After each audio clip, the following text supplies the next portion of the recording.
دھرو راٹھی، جس کا میں نے بھی اپنے بیان میں تذکرہ کیا اور دھرو راٹھی کی تعریف بھی کی کہ ان کی سائنسی تحقیقات بڑی زبردست ہوتی ہیں.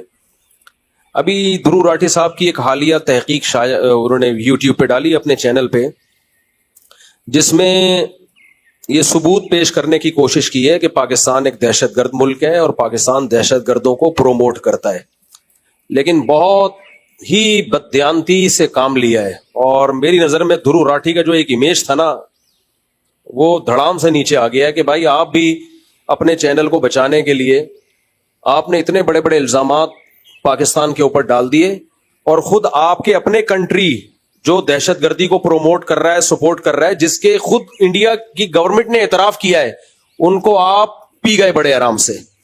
یہ کوئی اعتدال کی بات نہیں ہوتی. میرے اب دھرو راٹھی سے چند سوالات ہیں جو میں نے ریٹن میں لکھے تاکہ دائیں بائیں میں نہ جاؤں، بات لمبی نہ ہو، ریٹن میں لکھوائے میں نے. یہ میرا پہلا سوال دھرو راٹھی سے یہ ہے کہ انڈیا کی طرف سے یہ پاکستان پہ الزام لگایا جاتا ہے کہ پاکستان دہشت گردوں کو سپورٹ کرتا ہے. اس کے ثبوت میں آپ نے سارے انڈین اخبارات اور انڈین نیوز چینل ہی کے حوالے دیے ہیں.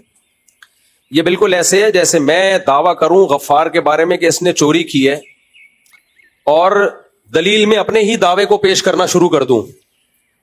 تو دلیل ہمیشہ کسی تیسرے سے دی جاتی ہے، تھرڈ پارٹی سے دی جاتی ہے دلیل ہمیشہ کسی سے. یہ تھوڑی کہ جو مدعی ہے اسی کا دعویٰ ہی دلیل ہے.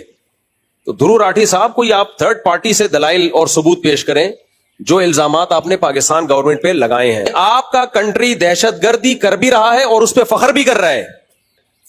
تو دھرو راٹھی سے میں یہ ریکویسٹ کروں گا کہ ذرا اس دہشت گردی کو بھی آپ مارکیٹ میں لے کر آئیں.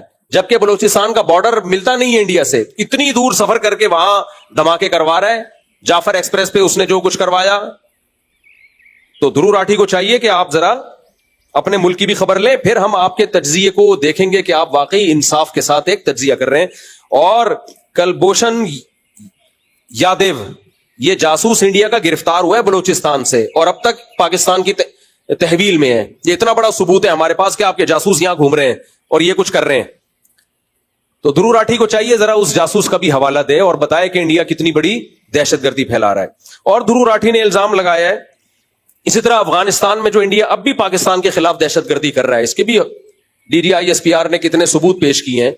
تو ان ثبوتوں پر بھی آپ ذرا بات کرو نا. پاکستان کے جو DDISPR نے یہ ثبوت دیے ہیں، آپ ثابت کرو کہ یہ ثبوت غلط ہیں. پوری ایک پریس کانفرنس کی ہے، اس کے بعد پاکستان نے جوابی حملہ کیا تھا، اس پہ بھی آپ تبصرہ کریں. تیسری بات یہ کہ دھرو راٹھی نے پاکستان پہ الزام لگایا عدم برداشت، مذہبی جنونیت. آپ کو یاد ہوگا چند سال پہلے میں گیا ہوں بلوچستان، جہاں میں نے ایک مندر کا ولاگ بنایا ہے کہ کتنے سکون سے ہندو لوگ پاکستان میں مندروں میں جاتے ہیں اور اپنی عبادتیں کرتے ہیں. چرچ کھلے ہوئے ہیں. ہم میں اگر برداشت نہ ہوتی تو اتنے سکون سے ہندو، عیسائی، سکھ یہاں پہ رہ نہ رہے ہوتے. ہم نے تو بارڈر کھول دیا سکھوں کو لاہور میں آنے کے لیے اور اپنی عبادت گاہ میں جانے کے لیے.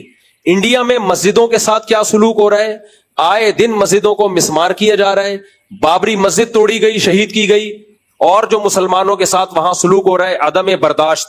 گائے کا گوشت آپ سر عام کھا کے دکھا دو، جو آپ کا حشر نشر کرتے ہیں وہ صرف ایک گائے کے معاملے پہ جو انہوں نے کیا بھائی اگر آپ کو گائے نہیں کھانی آپ نہ کھاؤ. ہر مذہب میں گائے مقدس تھوڑی ہے، آپ مت کھاؤ گائے. دیکھو ہمارے ہاں بعض عیسائی خنزیر کھاتے ہیں. ہمارے مذہب میں خنزیر کیا ہے؟ حرام ہے. ہم ان کو روکتے ہیں نہیں بھائی تمہارے مذہب میں جائز ہے تم کھا سکتے ہو، ہمارے مذہب میں جائز نہیں، ہم نہیں کھا سکتے. لیکن آپ ہندوستان میں گائے کھا کے دکھاؤ آپ. تو دھرو راٹھی کو چاہیے تھا کہ اس پہ بھی آپ ایک ولاگ بنائیں اور کہیں یہ عدم برداشت کہاں ہے؟ ہندوستان میں یہ عدم برداشت. لڑکی کے چہرے سے اسکارف کھینچنے کا واقعہ یہ پاکستان کا ہے یا ہندوستان کا ہے؟ کتنا بڑا اسکینڈل بن گیا تھا وہ. یہ تو ہندوستان کا واقعہ ہے. احمد آباد کا واقعہ پاکستان میں ہوا ہے، ہندوستان میں ہوا ہے، جہاں گھس کے مارا گیا ہے مسلم آبادیوں پہ، کس طرح بچوں پہ ظلم کیا گیا ہے. عیسائی بھی اس کے خلاف کھڑے ہوئے، مسلم بھی کھڑے ہوئے، سکھ بھی کھڑے ہوئے. یہاں ہم نے نہیں دیکھا کوئی اقلیت والے، مذہبی اقلیت والے کبھی ہماری گورنمنٹ کے خلاف کھڑے ہوئے ہوں.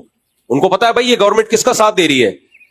یہ اقلیتوں کے حقوق کی، جو اقلیت کہتے ہیں جو مائنورٹی میں ہوتے ہیں، جو بھی غیر مسلم ہیں. تو دھرو راٹھی کو چاہیے ذرا اس پہ بھی کچھ روشنی ڈالے, پھر ہم آپ کہیں گے کہ ہم آپ کو مانیں گے کہ آپ انصاف کے ساتھ تجزیہ کرتے ہو. دھرو راٹھی سے میرا سوال یہ ہے کہ ڈاکٹر ذاکر نائک ایک بالکل پازیٹو وے میں اسلام کی تبلیغ کر رہا تھا, آپ نے اس کو ملک سے باہر نکال دیا, نیشنلٹی چھین لی, اس کی جائیدادوں پہ قبضہ کر لیا آپ نے. تو کون شدت پسند ہے؟ آپ کے ملک کا ایک شخص تھا, نیشنل تھا, آپ اس کو تحفظ دیتے, اگر اس نے کوئی غلطی کی تھی آپ اس کے خلاف کیس کر لیتے, ثابت کرتے غلطی کیا ہے وہ. لیکن آپ نے اس کو دنیا میں کسی قابل نہیں چھوڑا, آپ نے, وہ در بدر کی ٹھوکریں کھاتا پھر رہا ہے. اور خود دھرو راٹھی کیوں جرمنی میں ہے اس وقت؟ آپ کیوں نہیں انڈیا جا کے آرام سے رہتے؟ تو انڈیا چھوڑ کے بھاگے ہوئے. تو اتنا ہی انڈیا اگر براڈ مائنڈیڈ اور تحمل مزاج کنٹری ہے تو دھرو راٹھی ذرا آپ جاؤ نا, انڈیا جاؤ, آپ پھر وہاں جا کے رہو, آپ خود وہاں سے فرار ہوئے ہوئے ہو انڈیا سے. تو یہ بہت ہی ناانصافی والا تجزیہ کیا دھرو راٹھی نے. میرا ایک اور سوال ہے دھرو راٹھی سے, انڈیا میں جب بھی الیکشن ہوتے ہیں پاکستان سے دشمنی کا منجن بیچے بغیر آپ کو ووٹ نہیں ملتے. وہاں ہر شخص کو پاکستان مرد آباد کا نعرہ لگانا پڑتا ہے. اویسی کو دیکھ لو نا آپ, جو ٹوپی پہن کے آج کل پاکستان مرد آباد, پاکستان مرد آباد. کبھی ہمیں دیکھا ہم نے انڈیا مرد آباد کا نعرہ لگایا ہو؟ کبھی ہمیں دیکھا؟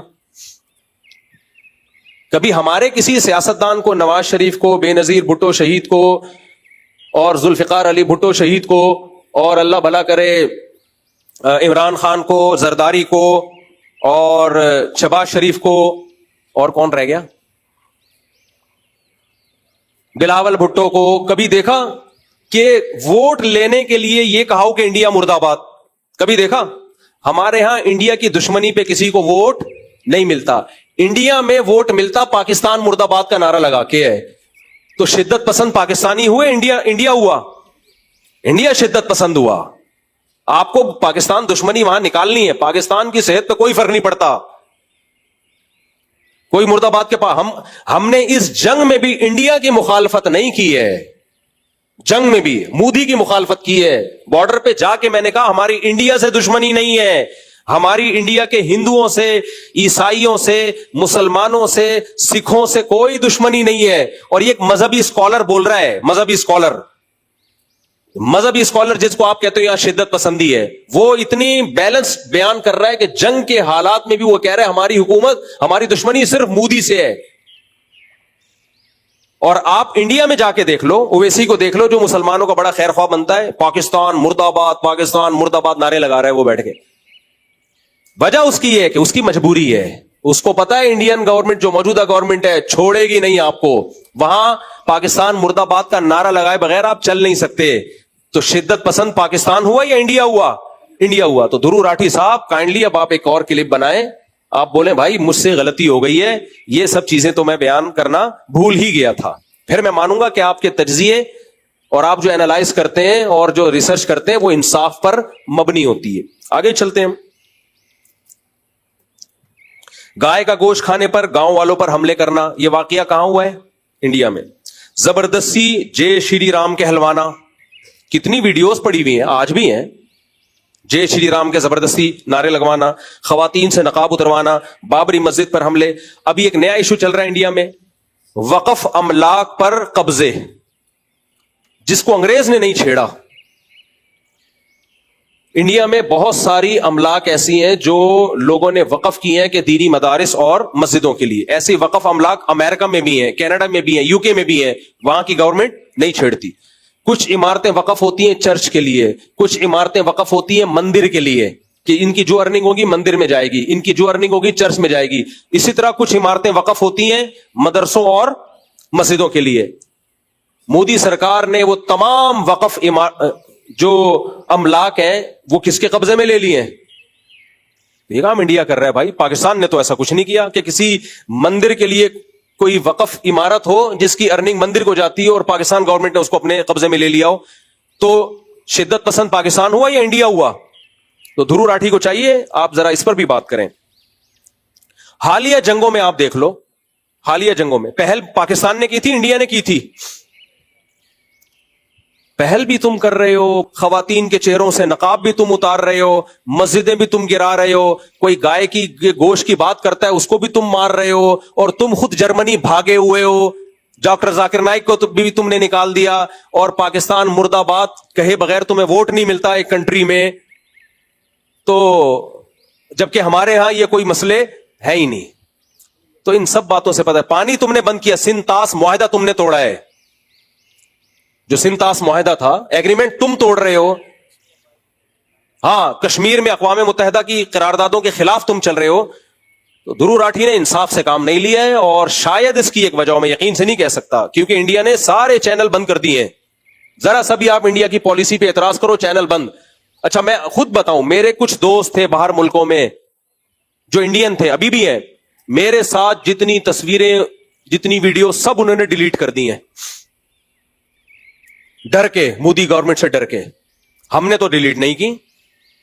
ہمیں اگر یہاں کی گورنمنٹ پکڑتی ہے اور میں بتاتا ہوں یہ میرا انڈین دوست ہے, گورنمنٹ ہمیں کچھ نہیں کہتی, صحیح ہے نا. دوستی یاری ہوتی ہے بھائی, امریکن سے بھی ہوتی ہے, انڈین سے بھی ہوتی ہے, جاپانیوں سے بھی ہوتی ہے. انڈیا میں جتنے جو پاکستانی جاتے ہیں نا, سعودی عرب میں جاتے ہیں, دبئی میں جاتے ہیں, باہر ملکوں میں جاتے ہیں, انڈین بھی تو ملتے ہیں نا. تو انڈین سیلفی لیتے ہوئے ڈر رہے ہوتے ہیں. اب میں نام نہیں لوں گا ایک انڈین کا, حج پہ مجھ سے ملے, بہت عقیدت ان کو, محبت, کوئی مشہور سیلیبریٹی ہے وہ انڈیا کی, بس سلام دعا کر کے پتلی گلی سے نکل لیے وہ. میں دوبارہ ملا, میں نے کہا آپ ایک دم غائب ہو کہہ رہے ہیں مفتی صاحب بہت سخت حالات ہیں انڈیا میں, میں نہیں چاہتا میں آپ کے ساتھ بیٹھا ہوں کوئی میری تصویر لے لے. دھرو راٹھی تم اس کا جواب دو. اتنی شدت پسندی, میں کوئی بم لے کے آ رہا ہوں یار انڈیا میں؟ ہم تو انڈیا کی دشمنی کی بات کرتے ہی نہیں ہے. ہم نے کبھی انڈیا مرد آباد کا نعرہ نہیں لگایا. ہم نے کبھی انڈیا کی دشمنی کا لیبل لگا کے لوگوں کو سے فیور حاصل کرنے کی کوشش نہیں کی ہے, نہ ہماری گورنمنٹ نہ ہم.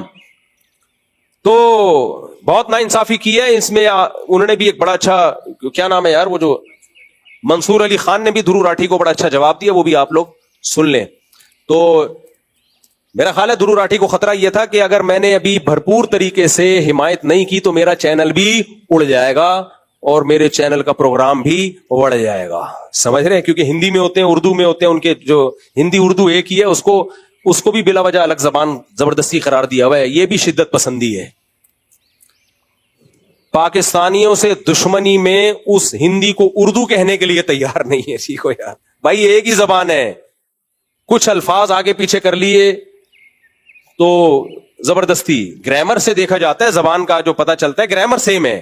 میں جا رہا ہوں, ہندی میں اس کو کیا کہتے ہیں, میں جا رہا ہوں, لیکن اس کو اردو نہیں بولتے. وہ اردو سے نفرت بلا وجہ نکال رہے ہو آپ. اردو شاعری, اردو تو پیدا انڈیا میں ہوئی ہے, پاکستان میں تھوڑی ہوئی ہے. پاکستان کی مقامی زبان اردو نہیں ہے, پاکستان کی مقامی زبان بلوچی ہے, پاکستان کی مقامی زبان سندھی ہے, پاکستان کی مقامی زبان پشتو ہے, پاکستان کی مقامی زبان سرائکی ہے, ہزارہ وال ہے. انڈیا کی مقامی جو زبان ہے نا بیسک, وہ اردو ہے, لکھنؤ کی پیداوار. آپ نے دشمنی میں یار اپنی زبان سے رشتہ توڑ لیا یار کہ مسلمان بولتے ہیں اردو. اور آپ کو پتا ہے کہ ابھی چھوڑا, میں لمبی تفصیل میں جاؤں گا, تو ساری شدت پسندیاں آپ کی طرف سے ہو رہی ہیں, اور آپ کی فلمیں اردو میں بنتی ہیں, آپ کے گانے اردو میں ریلیز ہوتے ہیں. مجبور ہیں آپ اردو, لیکن دشمنی دیکھو, جان جان کر مشکل الفاظ لے کر آئیں گے ہندی میں, جس کا مطلب خود انڈیا کے لوگوں کو سمجھ میں نہیں آ رہا ہوگا. ہر طرح کی شدت پسندی آپ اختیار آپ نے کی ہوئی ہے, اور سارا ملبہ کس کے اوپر ڈال رہے ہو, پاکستان کے اوپر آپ نے ڈال دیا ملبہ. ہاں, کرتارپور میں دیکھو نا, سکھوں کو ہم نے عبادت گاہ کھول دی, ان کی عبادت کرنے کے لیے سکھاتے ہیں, عبادت کر کے جاتے ہیں. تو یہ ساری شدت پسندی, دھرو راٹھی سے میں کہوں گا کہ آپ اپنے فیصلے پر نظر ثانی کریں. ہم تو, ہماری نظر میں تو آپ کا ایک بڑا اچھا امیج تھا کہ آپ بڑی ایک معتدل رائے ہوتی ہے آپ کی, لیکن اس دفعہ تو آپ نے سارا بیڑا غرق کر دیا, سارا ہی بیڑا غرق کر دیا. اور اگر آپ پھر بھی اس پہ مسیرنی پاکستان دہشت گردی کو سپورٹ کرتا ہے, تو پھر آپ انڈیا کی دہشت گردی کے بھی کچھ مثالیں دیں اور بتائیں کہ اگر پاکستان کرتا ہے تو انڈیا زیادہ کرتا ہے, زیادہ کرتا ہے انڈیا.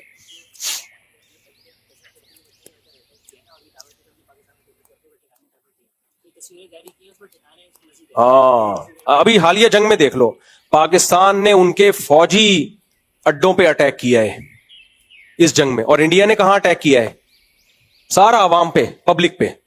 مسجدیں صاف نظر آ رہی ہیں, مسجدوں کو شہید کیا ہے.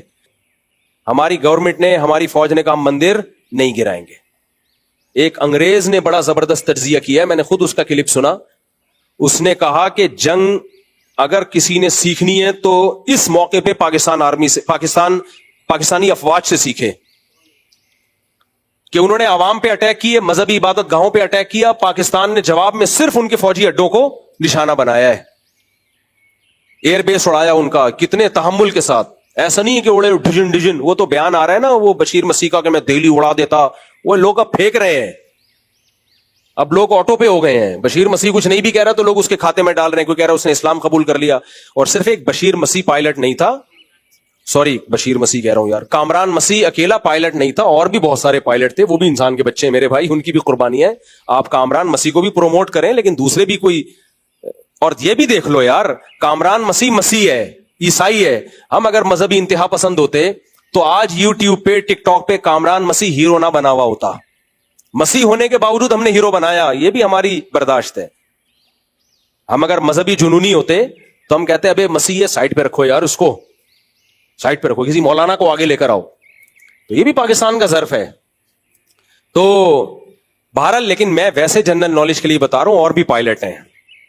تو کامران مسیح کے علاوہ باقی پائلٹوں کو بھی آپ پروموٹ کریں, ان کو بھی, ان کی بھی قربانی ہے.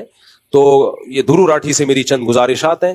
امید ہے دھرو راٹھی صاحب تک اگر میرا یہ بیان پہنچا تو آپ اپنے فیصلے پر نظر ثانی کرو گے انشاءاللہ. صلو علی الحبیب.